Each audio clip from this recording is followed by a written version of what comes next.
Have you ever asked yourself the question, like, what can I do?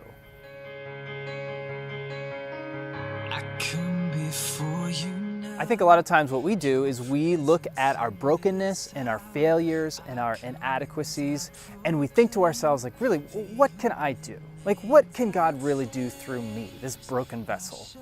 And I think it's so funny. I think God has a sense of humor, because in grade 3, it was the very first year that we took music. And I was pretty excited about the idea that, well, maybe one day I could learn how to play a musical instrument, you know? And I remember we learned about music, and we got our first music test and started filling in the answers as best that I could, and I handed it back to my teacher, and we got it back the next day, and I failed.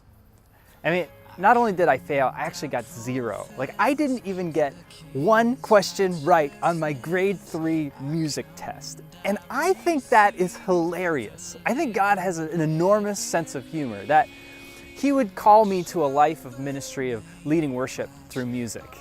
And that He looked at that grade 3 music test, and He saw that mark of 0, and He said, yeah, I can work with that.